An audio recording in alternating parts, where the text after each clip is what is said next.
Assalamualaikum teman-teman. Seperti biasa sebelum mulai Mimin mendoakan semoga teman-teman semua selalu dalam keadaan sehat walafiat. Oke, kali ini kita akan melanjutkan Martial Master versi novel bagian 392. Bagi yang baru bergabung, selamat bergabung. Dan bagi yang belum subscribe dulu lah agar Mimin tambah semangat lagi nih bikin videonya. Oke, kalau sudah kita langsung masuk ke isi ceritanya.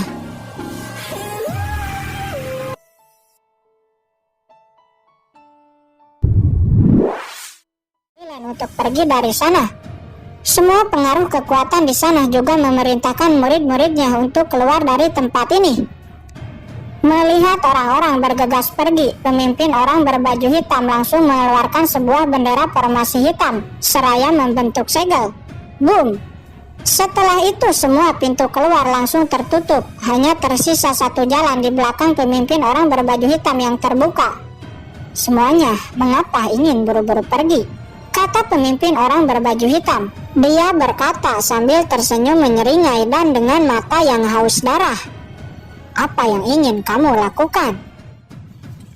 Seorang ahli dari sekte pengembalian asa langsung menyerang pemimpin orang berbaju hitam. Namun dengan satu serangan orang dari sekte pengembalian asal itu langsung dihancurkan dan mati. Apa yang ingin kamu lakukan? Semua orang sangat terkejut dengan apa yang dilakukan orang dari istana penegakan hukum ini. Jie, apa yang saya lakukan? Saya sudah katakan tinggallah di sini maka tidak ada satupun yang akan bisa keluar. Kata pemimpin orang berbaju hitam seraya menjilat darah di tangannya. Itu dia, Tuan Tubuh Emas. Dia dan orang istana berkabut. Merekalah orang yang telah membunuh Kaisar Peng Lei, kata Gucang. Apa? Tubuh Emas kemudian menoleh ke arah Hong Yan. Namun terlihat Hong Yan sudah melesat dan datang ke sisi orang berbaju hitam. Kamu, apa yang akan kamu lakukan? Kata Hong Yan.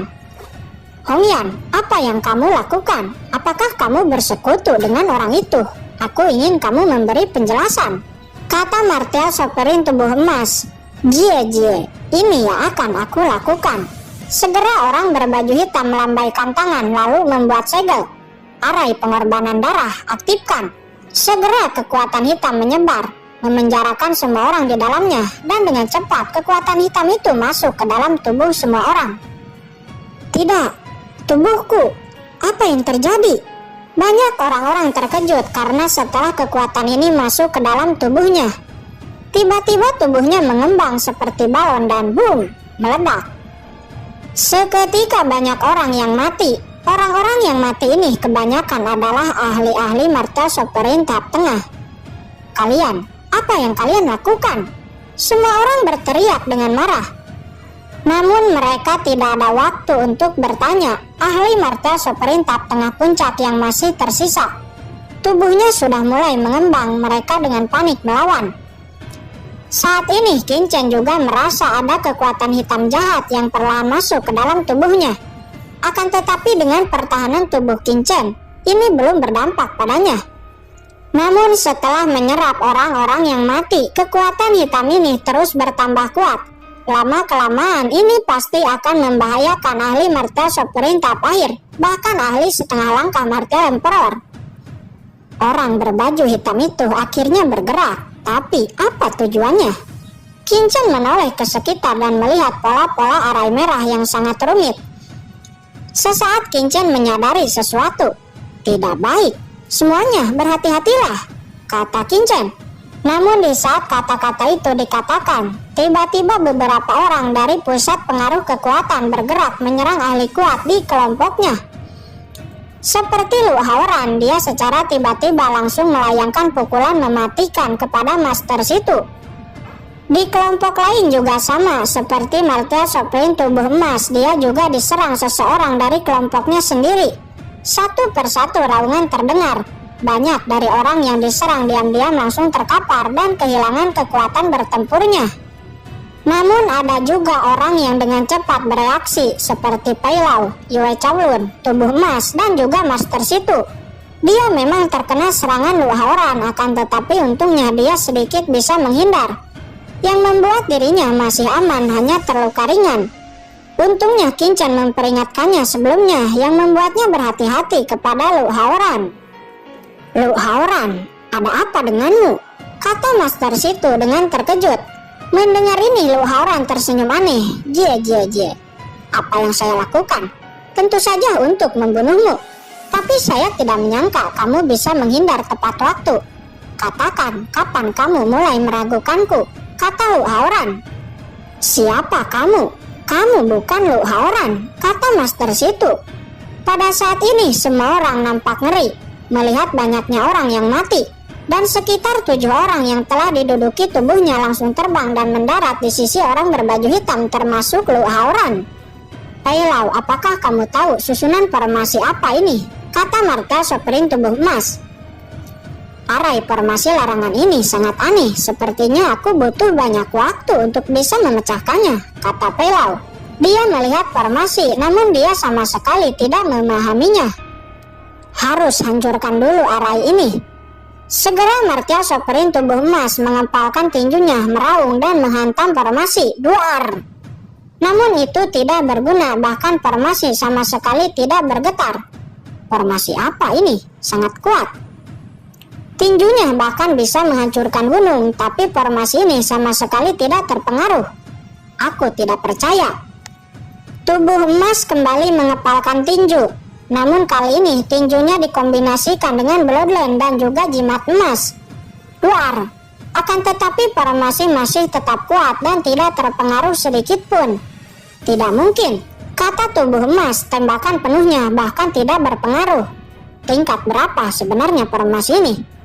Di sisi lain semua orang nampak tercengang. Martial Sopering Tubuh Emas bisa dikatakan sebagai ahli paling kuat yang ada di sini. Tetapi dia tidak mampu untuk menghancurkan formasi. Walaupun mereka mencoba, hasilnya pasti akan sama. Formasi macam apa ini? Wajah semua orang pucat dan penuh dengan tekanan. "Bunuh mereka semua," kata pemimpin orang berbaju hitam. "Sudah ada banyak ahli setengah langkah Martel Emperor. Sepertinya itu sudah cukup," gumam pemimpin orang berbaju hitam. "Ayo majulah, begitu banyak dari kami. Saya tidak percaya jika tidak bisa menjatuhkan kalian semua." Istana berkabut berkolusi dengan alien. Setelah keluar berita ini harus diumumkan, kata Martial Sopering Tubuh Emas. Segera dia dan pusat kekuatan yang lainnya bertarung dengan orang-orang berbaju hitam, juga orang-orang yang telah diduduki tubuhnya. Mereka semua bahkan melupakan Qin Chen. Bukannya mereka tidak ingin mengambil buah aturan di tangan Qin Chen, tapi sekarang situasinya sangat mendesak. Namun ada satu orang yang menatap Qin Chen dengan niat membunuh. Itu adalah Ling Yuanan. Di saat semua orang bertarung dengan orang-orang berbaju hitam, Ling Yuanan malah melesat dan melayangkan serangan. Bloodline Raja miliknya dirilis dan menyapu ke arah kepala Qin Chen. "Ling Yuanan, apa yang ingin kamu lakukan?" kata Master Situ. Dia sangat marah dengan tindakan Ling Yuanan. Dia akan mengguncang sosoknya untuk mengejar Ling Yuanan. Tetapi dia dihentikan oleh Lu Haoran. "Situ Jen, mau pergi kemana? Lawanmu adalah aku," kata Lu Haoran. Wajahnya sangat menakutkan dan langsung menyerang Master Situ. Pada akhirnya Master Situ tidak bisa menyelamatkan Qin Chen dan langsung bertarung dengan Lu Haoran. Hahaha. Nah, sekarang Situ Jen tidak akan bisa lagi untuk menyelamatkanmu. Saya ingin melihat apa yang akan kamu lakukan sekarang, kata Ling Yuanan. Segera serangan telapak tangannya akan jatuh ke Qin Chen. "Apakah kamu pikir kamu bisa membunuhku?" kata Qin Chen. Dia sama sekali tidak takut. Segera Qin Chen mengepalkan tangan dan langsung meninju. Tinju Qin Chen dan telapak tangan Ling Yuanan bertabrakan. Tinju Qin Chen langsung menyapu dan mementalkan Ling Yuanan. Melihat itu, Master Situ menghela napas lega. Setidaknya dia tidak akan khawatir kepada Qin Chen dan terus memusatkan kekuatannya untuk bertarung dengan Lu Haoran. Hanya kekuatan lemah ini juga ingin membunuh Tuan Muda. Jangan bermimpi, kata Qin Chen. Dia mencibir dengan jijik. Mendengar ini, Ling Yuanan sangat marah. Sebuah cakar keluar dari kedua tangannya dan langsung menyerang ke arah Qin Chen. Keduanya bertarung dengan liar. Di sisi lain masih ada pertarungan yang lebih liar. Itu adalah pertarungan orang-orang berbaju hitam, Istana Berkabut versus Kekaisaran Xuanyuan, Sekte Iblis, Bloodline Holy Land, Aula Perangkat, dan lainnya. Terlihat martial Sopterin Tubuh Emas adalah yang paling semangat bertarung. Dibantu oleh Pai Lao, Yue Chawun, dan lainnya, dia menjadi sangat kuat.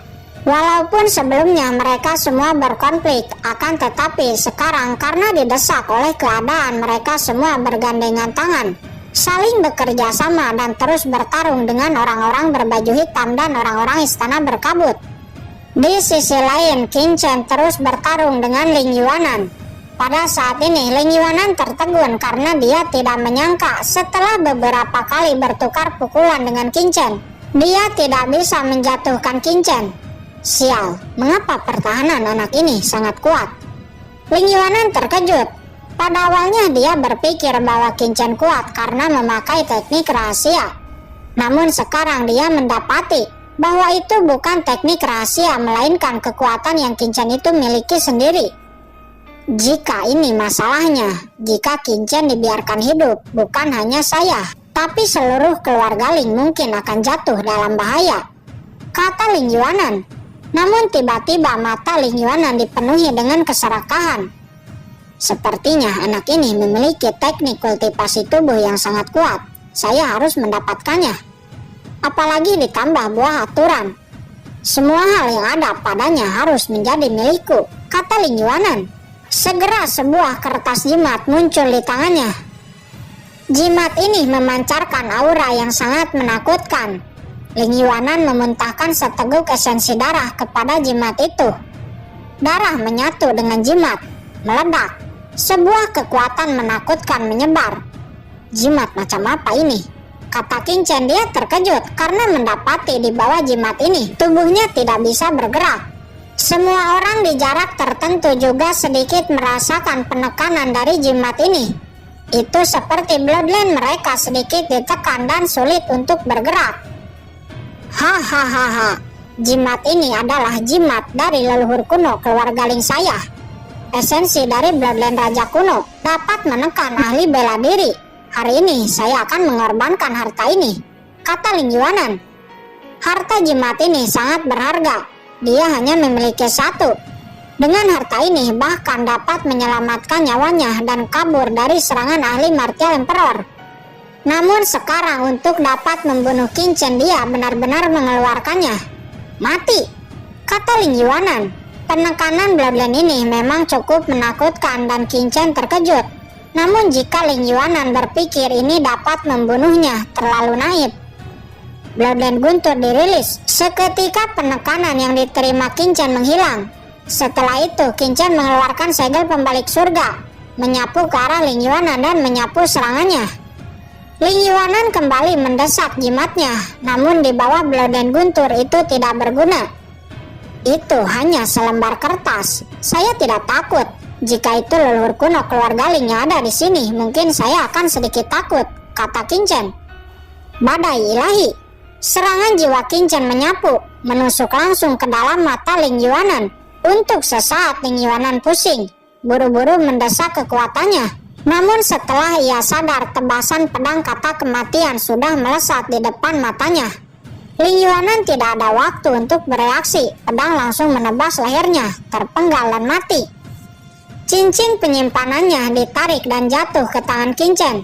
Sesaat berikutnya, Qin Chen melihat mayat Ling Yuanan hancur, dan esensi darahnya ditarik oleh formasi larangan dan disalurkan ke dalam danau lava merah. Qin Chen merasakan ada napas samar yang terpancar dari dalam danau lava merah ini. Tujuan orang-orang berbaju hitam itu pasti untuk membangkitkan sesuatu yang ada di dalam danau ini.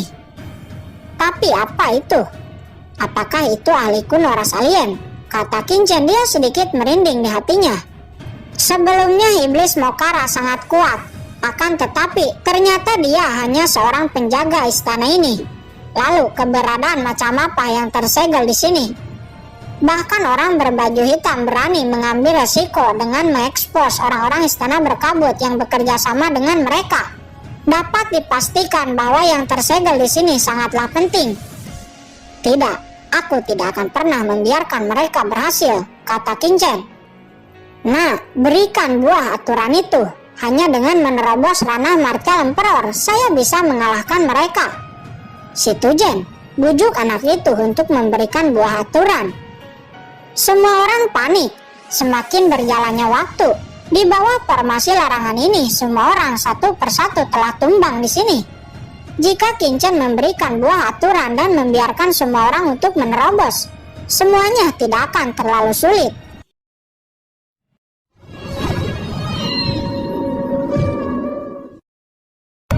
Oke guys, sudah dulu ya. Jangan lupa subrek biar lanjut terus ceritanya. Bagi yang sudah subrek, mudah-mudahan dimudahkan rezekinya. Mimin undur diri. See you next and goodbye.